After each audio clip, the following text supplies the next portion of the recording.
Howdy folks, Brian Cusco here at Triple B. Well, I'm not at Triple B, of course. I'm standing here with my buddy John, and we're getting ready to check out some of his cool snakes. You're watching Triple B TV.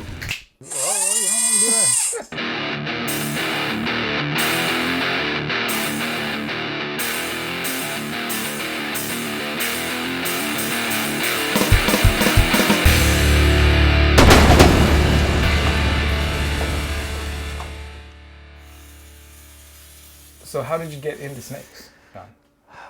Probably like maybe you, probably a lot of people who watch the channel.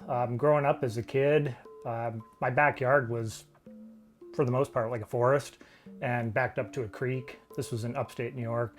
And, you know, where there's a forest and a creek, there's usually snakes, and certainly all sorts of reptiles.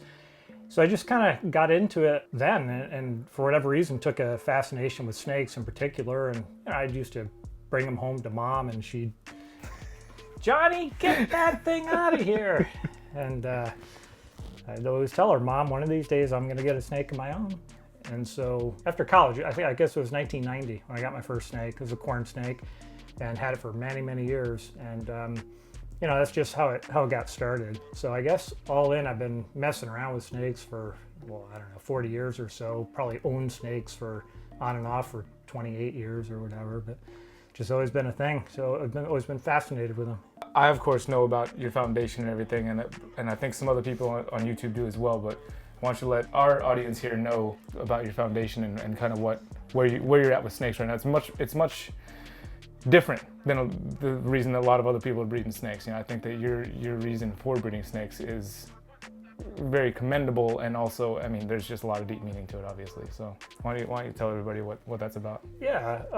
So, you know, after a while, like, ended up getting just a normal male ball python for my son, and had that, and then, you know, I really didn't get serious about snakes until 2014.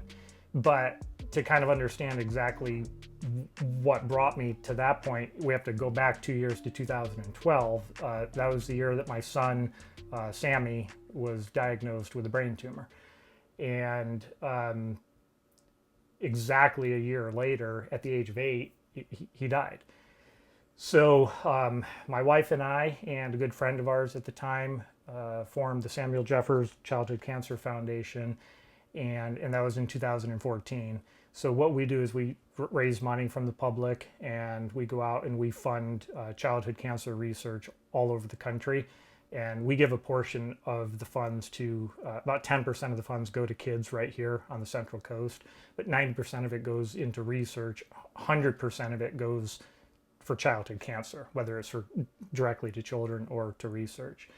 And so, you know, we'd gotten that snake for my son, and we just formed this foundation. So I got to thinking, well, maybe there's a way I can combine, you know, my love of snakes with my passion for trying to find a cure for childhood cancer. And that's kind of how Pythons R Us was born. It's kind of the concept. So Pythons R Us, we do educational outreach programs, mostly for kids, but for anybody in the community. You and I have done some shows together, and we'll do some rescue, and then of course I do some breeding. And the breeding aspect of it, currently I only breed ball pythons, even though I have other species, but 100% of the proceeds that we get goes directly to Sam's foundation. My wife and I have just committed to doing that. I don't know if we'll always be able to give 100% of the money or not, but at this point we're fortunate enough to be able to do it, and that's our goal. We just want everything we do is focused on trying to find a cure for these kids, so that some other family, some other kid doesn't have to go through what Sam or we did. So. Well, man, I'm glad that you've told me that story before, because I'm sure you guys at home are not. I've known this for a long time, but the first time John told me, I wasn't very okay. Still not very. I just, your strength and how you came through it and were able to push forward. Because I mean, for me, I don't know how, if I was to go through something like that, I feel like it would just crush my soul, and I would just be like a worthless human being, honestly. So I got a lot of power to you for having pulled through something like that and turning it into something positive for the world. Yeah, well, I appreciate it, but it's like I tell people, I feel like I have a choice. I could sit over in the corner all day long and cry. It'd be pretty easy. I could, or I can try to make a difference and do something, positive and to help other people. And at the end of the day, I don't really feel like I do have a choice because I'm not going to sit in the corner and cry all day. Right. So you just keep putting one foot forward, in front of the other, marching on, and doing what you can, and it's rewarding. But I also do all this stuff to also keep my mind occupied. I'm always doing stuff. Otherwise, Yeah, the wheels turning. Yeah, I get you, man. Well, John's got a lot. We're gonna show off some of the snakes that he does that he uses for educational stuff. He obviously has a lot of ball pythons for breeding and everything, but we're going to take a look at some of the animals he uses for education mostly. We'll look at a ball python or two as well, but we're going to focus on the educational snakes, yeah? Sounds good. Now, sometimes this one likes to bite, so I'm going to kind of keep the head over this way. It's a beautiful California king snake. Let me see if I can get this right. Lampropeltis getula californiae, I think. Probably just butchered that, but well, at least you know what the letters are. I don't think most people in the herp community actually know how to pronounce Latin words. They just give it their best go, and that's kind of where it goes. I took Latin for 7 weeks and then realized I wasn't going to do really well, and so I dropped out in college. But I really like this. This is a female. Now this is the desert phase. So the species subspecies we have around here, mostly where we live, is the coastal phase. Tend to be browner and either white or cream colored. This is the desert phase, so it's pretty much jet black with the white. I just love king snakes. Honestly, I just think they have like the perfect combination of temperament. Never ever misses a meal. Right. And this little one went through a period where she just wanted to eat, including anything. But now she's, as you can see, she's just a totally good-natured snake. So I like to have her in the educational programs, show the kids something that they might see locally, explain to them why they're called a king snake. They will definitely eat other snakes, including rattlesnakes. They've kind of developed a little bit of an immunity to rattlesnake venom. So it's kind of impressive to actually watch them eat a rattlesnake. Sometimes they'll strike it perfectly on the head and they won't even bother to constrict. I mean, they are a constrictor, as you know, but they don't always constrict. If they hit it dead on, they'll just go for it. Yeah, they just go for it. Or 70% of the time you'll see them constricting. But either way, they're just a very impressive snake. Now this is a crazy snake. That's why all the kids like it when I get her out. 9 times out of 10 times I end up getting pooped on or something. So this is an apricot Pueblan milk snake, who of course is going into shed. Yeah, your snakes. If you're going to show a snake off on camera, one of the prerequisites is that it's in shed, right? That's the way it works, I think. Exactly. This one is very, very active. I've talked to a few other people that have these milk snakes, and 2 of them said theirs was crazy, and one of them said, I don't know what you're talking about. Mine's just sits there in my hands. But this one's very, very active.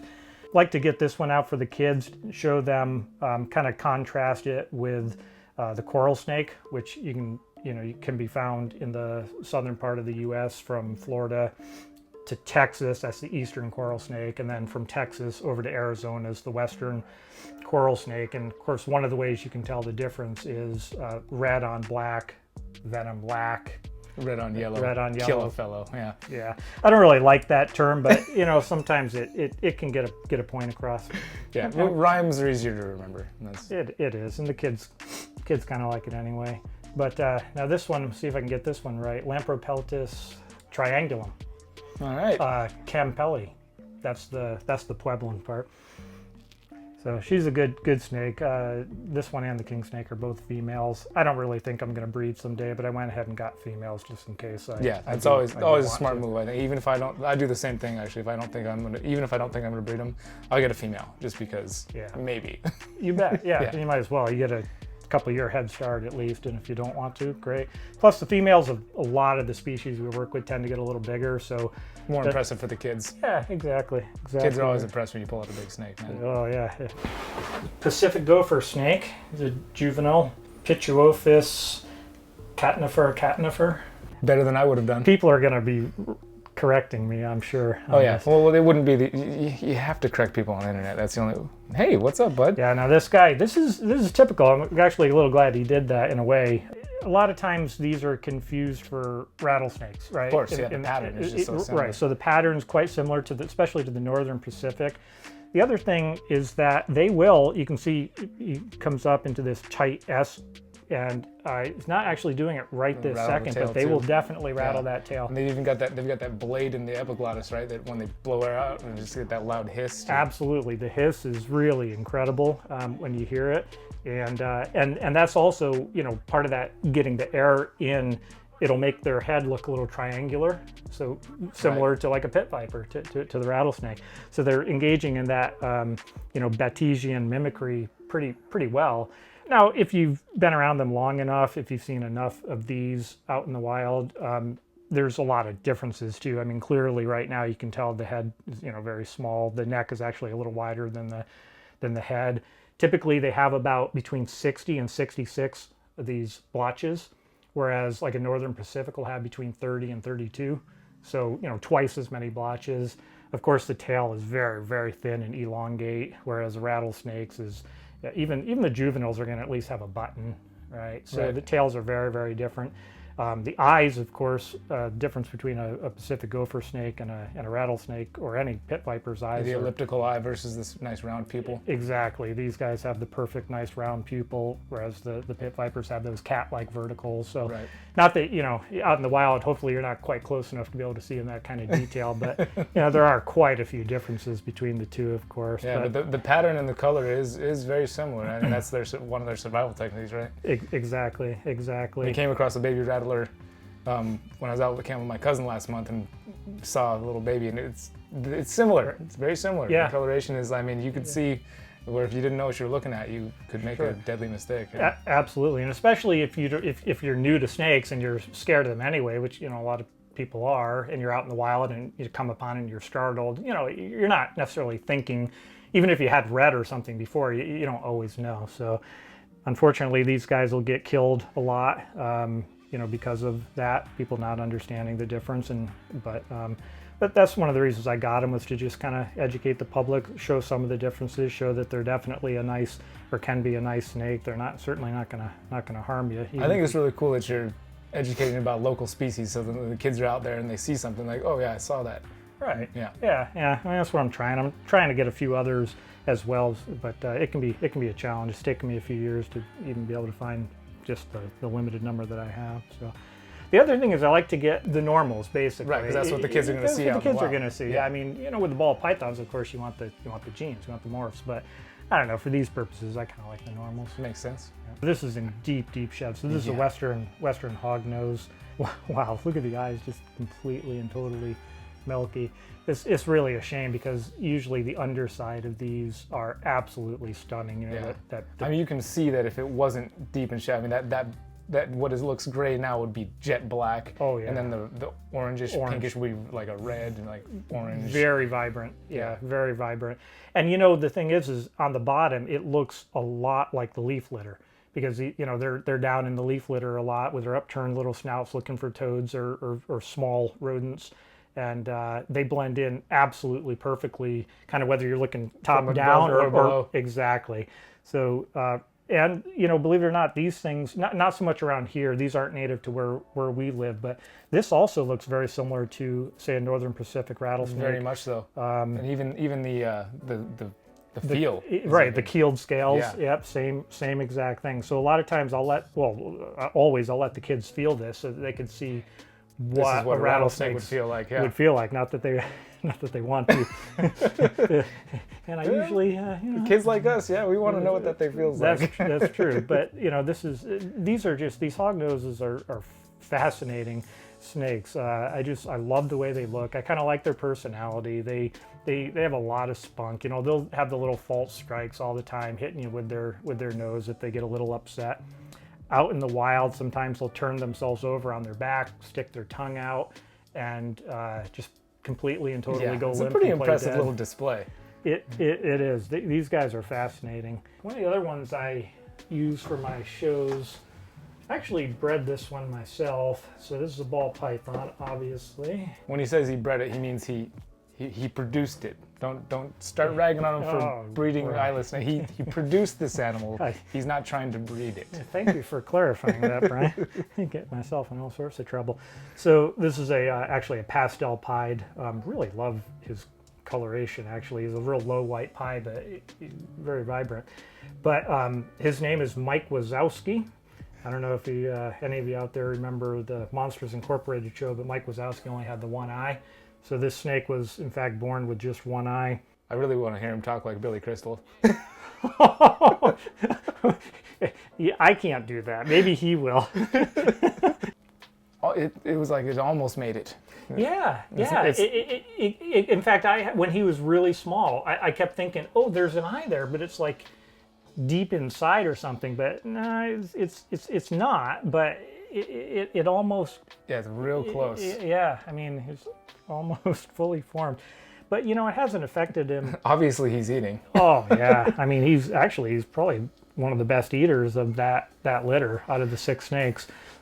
He's doing really well. He's like 600 grams. He's a year old. So I feel like it must be similar with humans and how blind people will develop all their other senses a little more strongly. I mean, maybe he has a good feeding response, maybe because he has to rely on his heat pits more. I don't know. That's interesting. It could very well be. I mean, we know that the pythons, because of those heat pits, have the ability to do it, and of course the sense of smell with the tongue and everything. They still have all the tools.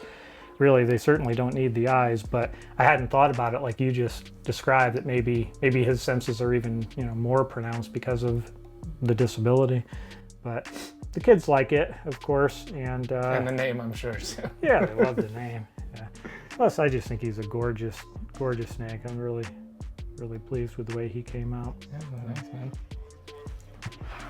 Okay, so I think you're winning right now for highest percentage of snakes in shed that you're showing off. I think we're at 75%. This is absolutely incredible. So this actually got a phone call. This is a normal ball python. Although I think it's possible it has some it might have some het red. It might be het red exanthic. So how I came to get this snake. This was definitely a rescue.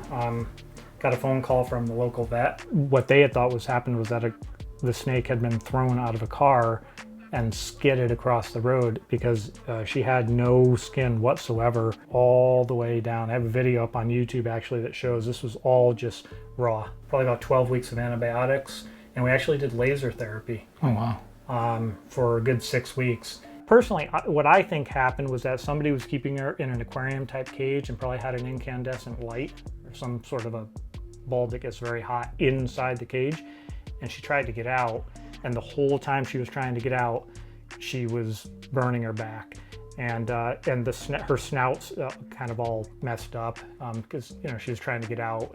You could tell she was trying to get out for a while, and she was probably really stuck. That's my best guess as to what happened, but she's done really well, and in fact I went ahead and bred her, and absolutely no problems whatsoever with the baby, because this was all just surface stuff. This is all superficial problems, nothing internally. She's a very healthy snake once we got her back on food and everything. It's amazing the regenerative properties of snakes. Actually, the regenerative capabilities are pretty astonishing. It seems that way. Yeah, definitely. Of course, respiratory infections and stuff can just be killer when they get them, because they've got such a massive lung. But other than that, their ability to fight things off and to come back is really quite good. So her name's Skid, by the way. Get out we wouldn't leave you guys hanging without a big snake. So we're big snake. Gosh, she's not as big as yours. Oh well, it's still big. Okay, that's a big girl right there. Yeah. So this is my female common boa, BCI, boa constrictor imperator. This one wasn't really a rescue. I would call her more of a rehoming. She was with a local family, somebody I know well. And I think she just got to the point where they weren't real comfortable with her when she got to a certain size. And at one point, these boas have an amazing feeding response. Yeah, they do. And so the little boy had stuck his hand in her cage and got bit. And certainly wasn't her fault. And they didn't blame the snake either. But so we just decided maybe I definitely wanted it for my educational outreach. Okay. Remember, if you're thinking about getting a big snake, guys, they start out small and cute, but they get big and they do have mouths. Yeah, she's a crowd favorite, of course, just like when you bring out the retics and whatnot. The kids really like the bigger snakes, and they're fun to work with them, and they're definitely different than ball pythons. No question about that. Well, hey guys, we're gonna end it here before John before this snake takes care. But there are going to be links in the description for John's channel and John's and also the foundation as well. I'd really appreciate if you guys go check out his channel and give him a like, give him a subscribe, and look into the foundation because he's doing some really good stuff over here. And Appreciate it. Really would appreciate it. So thank you, John, for having us in, man. Well, Brian, you're always welcome here, as you know, and I appreciate you taking the time to do this. Yeah, man. Let's have a good time. Thanks, John. All right, man. She does really. Oh, you don't want to do that. Why don't you move the bar check bag? Just take it out of the room every time you're. Get out of here, Brian. Yeah, exactly. Gosh, stop spying on us. Always wanted to kick Brian Always out of the room. stealing on us. Yeah, that's right. We did that. I'm gonna call him, tell him we did it. Hey guys, we take two. Finding out how did you get? No, we gotta do the intro first, right? I'm asking myself. Do you want to say you're watching Triple B TV? I would love to. All right then. You're watching Triple B TV. Oh, you gotta say the whole thing and then snap. If that red light goes off, we're in doo-doo. Exactly. Kids are always impressed when you pull out a big snake, man. Oh yeah, no doubt. You And the ladies. No, I'm just kidding. Oh, brother. Family show, Brian. that'll go in the bloopers.